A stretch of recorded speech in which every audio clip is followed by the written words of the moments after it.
Otro tema del día, también de las últimas muy pocas horas, Mikhail Gorbachev, quien fue el último líder de la Unión Soviética, de la Unión de Repúblicas Soviéticas Socialistas, de la URSS, murió el día de hoy, tenía 91 años de edad. No recuerdo, esta es una imagen No, es una imagen de cuando estaba importante. en plenitud, cuando Estaba echó en a andar la perestroika y la glasnost. y Glasnost, así es. Que son, pues bueno, sus dos proyectos de reforma que Vladimir Putin llama a ese momento la peor catástrofe geopolítica en la historia del siglo XX. Le llama a ese momento en el que se desmorona la Unión de Repúblicas Soviéticas Socialistas.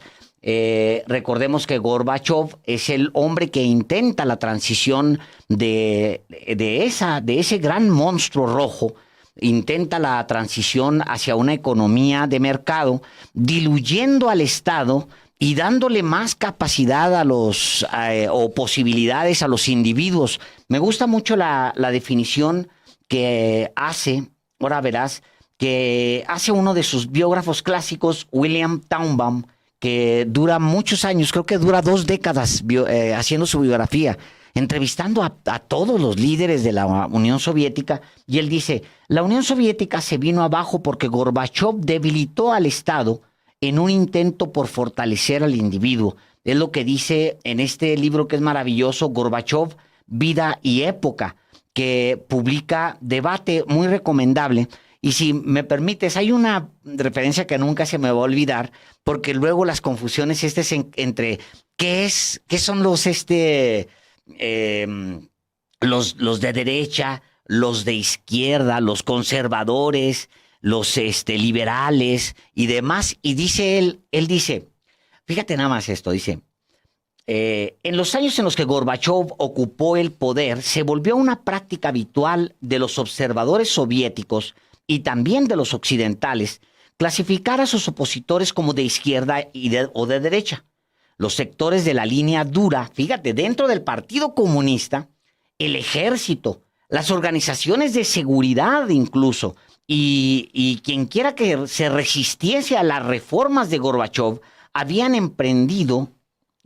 que Gorbachev había emprendido, eran catalogados automáticamente de derechistas. Tiene una cierta congruencia para ellos, pero para nosotros no.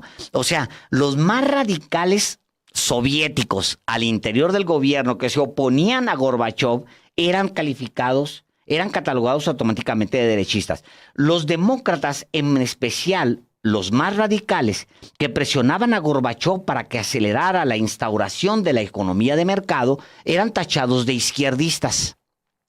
Pero dado el uso habitual de tales conceptos más allá de la frontera de la Unión Soviética, como con los comunistas normalmente situados a la izquierda del espectro político y los devotos del libre mercado a la derecha, emplear aquí, dice él, estas categorías resultaría desorientador.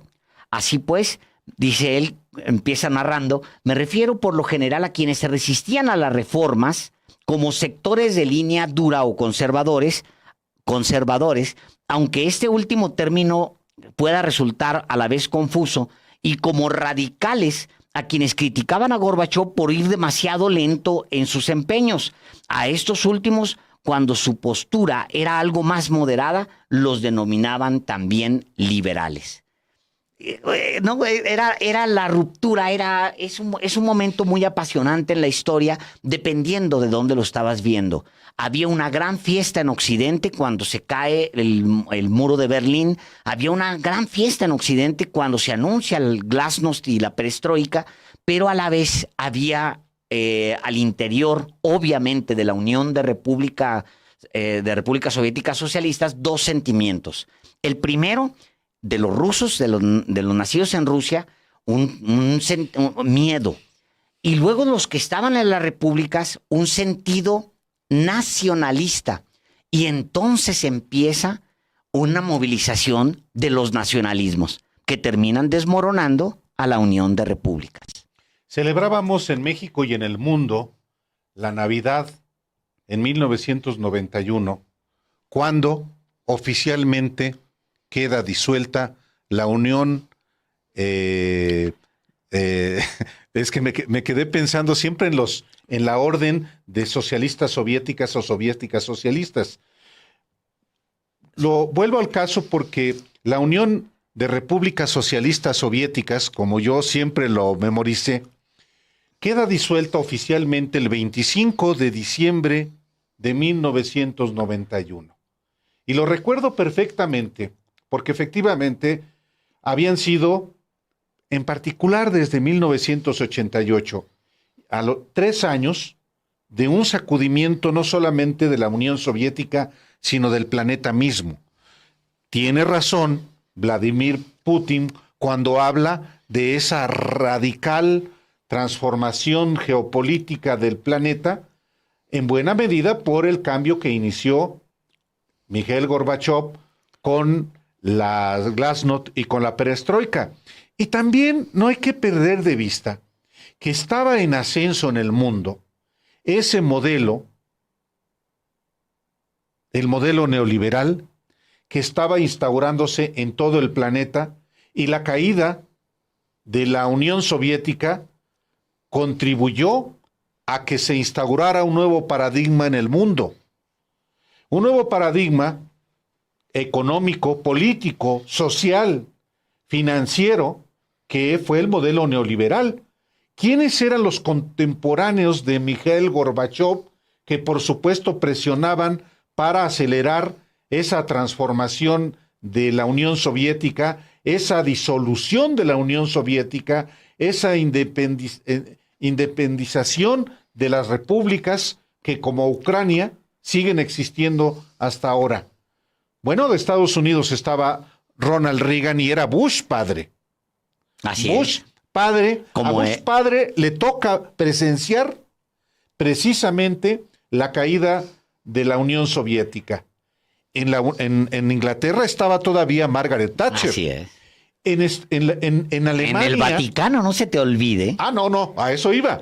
En Alemania estaba Helmut Kohl. Así es. ¿Y quién era uno de los líderes de Occidente que no solamente eran líderes religiosos, y no solamente, sino también líderes políticos? Juan Pablo II, que había nacido en Polonia, crecido en ese país y opositor radical del régimen socialista de Polonia. En México, ¿qué pasaba? Solamente para no olvidar, al mismo tiempo que en la Rusia, en la Unión Soviética entonces, comenzaba la perestroika y la glasnost, en México se cometía un fraude electoral cometido por Carlos Salinas, que se impuso, llegó al poder y aceleró el proceso de transformación económica, política, social, financiera, cuyos resultados vivimos todavía hasta ahora. Y en 1991, Carlos Salinas y su partido, el PRI, resurgen y se convierten en un régimen de cogobierno con el PAN, ya muy claramente identificados en el cogobierno que duraría 3 décadas. Entonces, por supuesto que la muerte de Gorbachev a los 91 años de edad sí nos evoca todas esas transformaciones en el mundo, pero también transformaciones en nuestro país. Escribe, si usted tiene su libro de la disputa por México, hay una parte donde hacemos esta mención.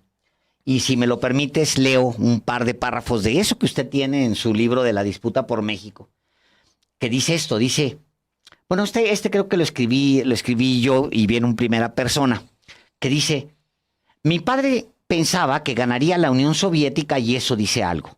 Atesoraba fotos con un amigo suyo, gobernador de Chihuahua, al que admiró porque se conocía la tarahumara a pie, como Francisco Villa. Es decir, porque había visto la pobreza a los ojos y la derrotaría, suponía mi viejo. Y esa sería su obsesión. Y luego dice más adelante, los autores de este libro, el señor Álvaro Delgado y su servidor, No habíamos cumplido 20 años cuando el muro de Berlín se vino abajo. Fue de tal estruendo aquello que cuesta explicarlo. El fracaso del comunismo soviético enterró por todo el mundo casi cualquier proyecto social que mezclara alguna de estas palabras: proletario, oligarquía, reparto justo, igualdad, lucha de clases, explotadores y explotados. Y en los años por venir, salvo algunas muestras de justa rebeldía contra la opresión del modelo, la guerra en Chiapas, por ejemplo, el neoliberalismo no solo se hizo gobierno, tomó la academia, sedujo y compró a los intelectuales, intervino y desacreditó la educación pública e inyectó cianuro con gotero para atontar, pero no matar, a los medios de comunicación. Creó una élite de privilegiados estúpidamente ricos y poderosos, y esa élite disolvió en café los estados nacionales y masticó ruidosamente, como cereal tostado, el fruto de las mayorías. Y ese sistema que facilitó los llamados megaproyectos recurrió a la compra de voluntades y a la opresión, muchas veces a ambos, y pagaron, incluso con su vida, los defensores de la tierra, pueblos o individuos. La represión de los desposeídos se justificó como necesaria, mientras que la frivolidad de las élites se puso de moda. El progreso que planteó el capitalismo salvaje se financió con pulmones de mineros y con lagos y ríos de comunidades en México y en otras partes del mundo. La escena de mujeres violadas por policías por defender las tierras de sus padres no fue una exclusiva de Atenco, Estado de México. Fue, por desgracia, el sello de una era, como lo fue llevar a la portada de las revistas de sociedad el derroche de los cachorros del neoliberalismo. En el colmo del descaro, formas clásicas de explotación se extendieron en sociedades que se presumieron cada vez más democráticas, modernas, liberales. Millones sin seguridad social pusieron sus autos, sus motos y bicicletas para repartir los gustos de la clase media y alta, incluso en medio de una pandemia. Millones pusieron sus autos al servicio de una aplicación y millones se entregaron en renta sus casas a empresas que no necesitaron ya activos físicos, sino capacidad para organizar a los verdaderos dueños de los bienes. O dicho de otra manera, empresas como Uber o Airbnb ya no necesitaron invertir un solo activo y obtuvieron todo de los otros, que gastaron sus ahorros o lo que no tenían para que esas empresas globales pudieran explotarlos. Y aquí estamos, otra vez, hablando de socialismo. Y en el otro extremo de la misma mesa, el neoliberalismo hace todo para evitar un estruendo al caer. Y aquí estamos presenciando otra vuelta en el yin y el yang, conservadores contra liberales o viceversa, izquierda contra derecha o al revés, y da lo mismo. Es que, en efecto, el periodo de Mikhail Gorbachev al frente de la Unión Soviética, cuyo sucesor, por cierto, Boris Yeltsin, es disolvió el Partido Comunista. Sí, lo proscribe. Lo proscribió. En Rusia. En Rusia. En la Rusia donde hubo una revolución, la revolución de octubre de 1917, una revolución posterior a la Revolución Mexicana, hay que decirlo. Así es. La primera revolución en el mundo fue la mexicana, la que estalló en 1910, pero la Revolución de octubre de 1917 aniquiló la Rusia zarista y la fue transformando de la mano de Lenin hasta convertirla efectivamente en una poderosísima nación, una unión de repúblicas socialistas soviéticas que Gorbachev, con sus políticas, derrumba. Y emerge también en Rusia ese capitalismo salvaje del que hablas, Alejandro. Porque Rusia y las repúblicas que se separaron de la Unión Soviética, ¿qué regímenes tuvieron? Batallaron mucho y terminaron por sucumbir todas, incluyendo Rusia, al modelo neoliberal, a la instauración de ese modelo que hizo obscenamente ricos a unos cuantos y redujo a la pobreza a la mayoría. Hoy Rusia sí, sigue siendo una potencia con un régimen que no es democrático, también hay que puntualizarlo de esa manera, donde tiene vigencia un modelo neoliberal también muy peculiar. En eso terminó precisamente la Unión Soviética hace no tantos años, Alejandro. No, es que le estamos diciendo justamente ahí que teníamos 20 años nosotros cuando se estaba desplomando el cayendo muro la Unión Soviética. y desplomando el muro de Berlín. Y es muy apasionante lo que sigue después porque lo dices muy bien. Llega Boris Yeltsin, proscribe el Partido Comunista cuando todavía Gorbachov era el presidente de la URSS. O sea, ¿cómo podía ser, teniendo los poderes en Moscú, presidente de una nación de naciones, cuyo partido en el corazón de la nación de naciones, comunista, soviético, socialista, estaba proscrito?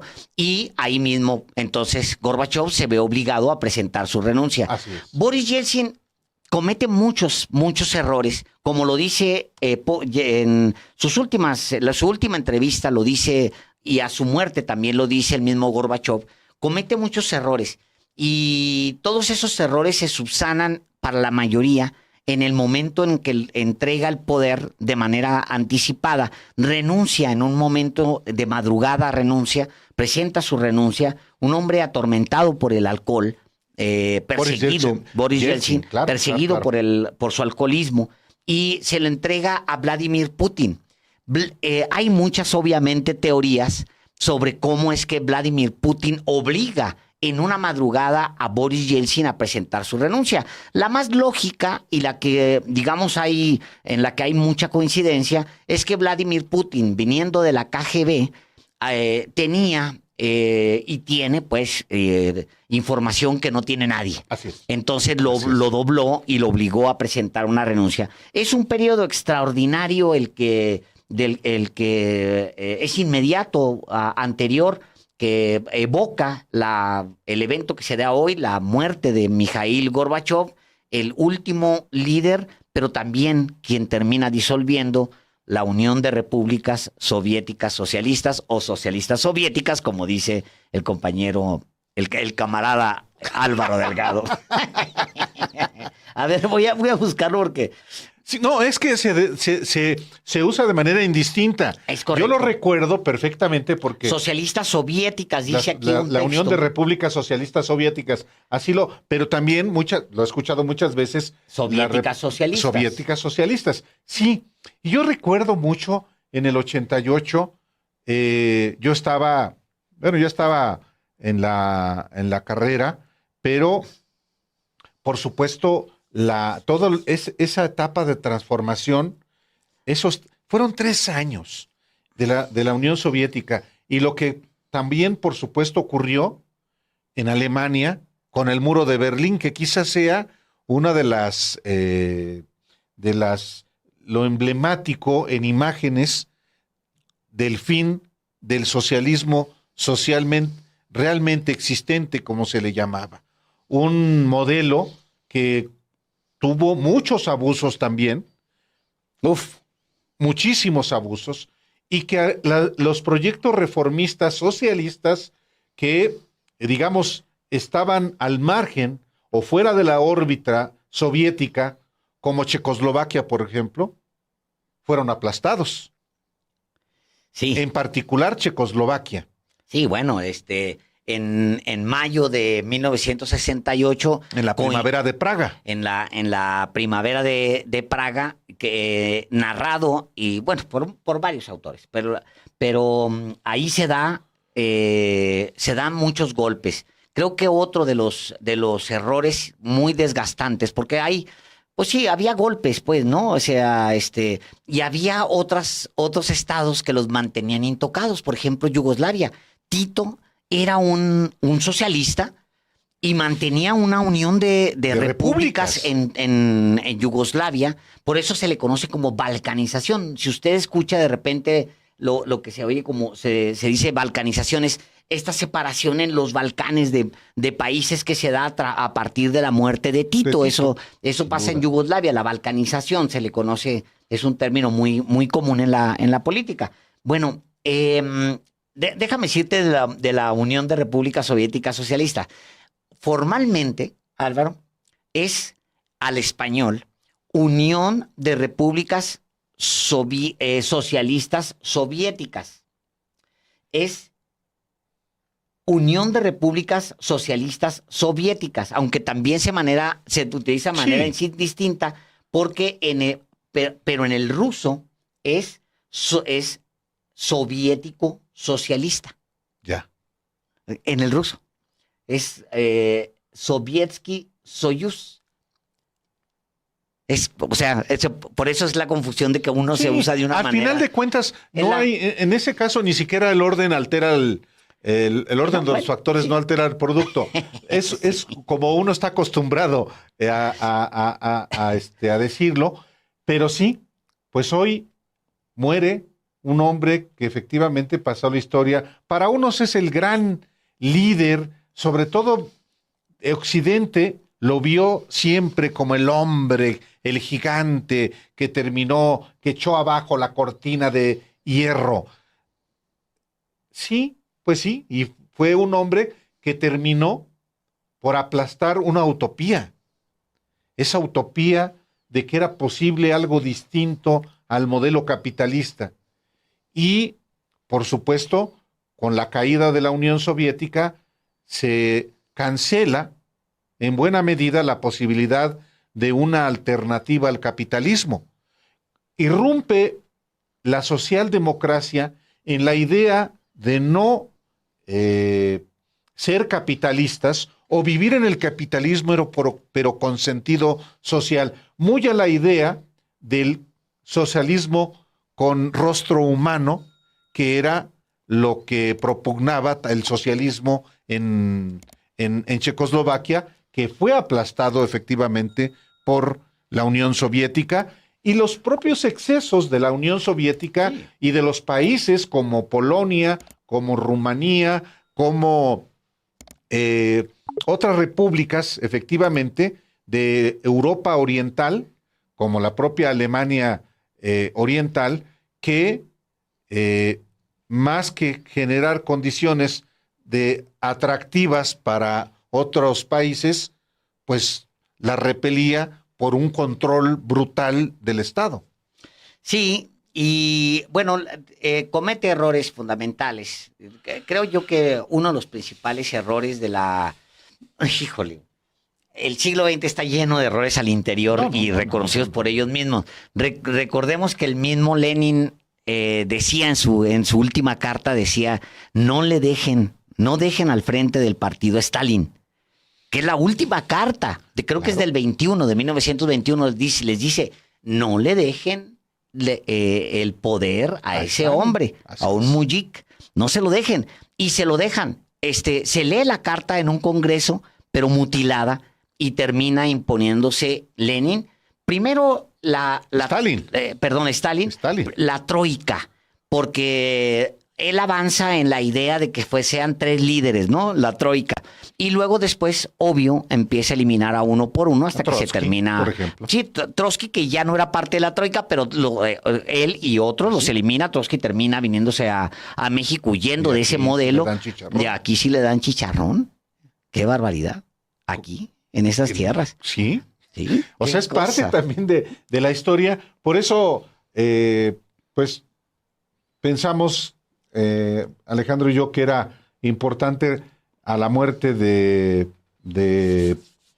Gorbachov, pues evocar tantas cosas que tienen que ver con nuestro siglo XX, que no está tan lejano, y que también en los 30 años que han pasado, estamos hablando de 1991, 31 años que se cumplen ahora, son 3 décadas de una transformación radical del planeta, y que sigue en transformación.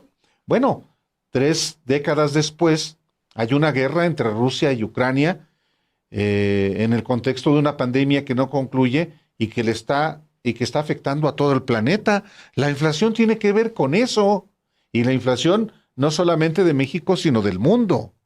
Entonces, sí, tres décadas después de la caída de la Unión Soviética, seguimos platicando de eso.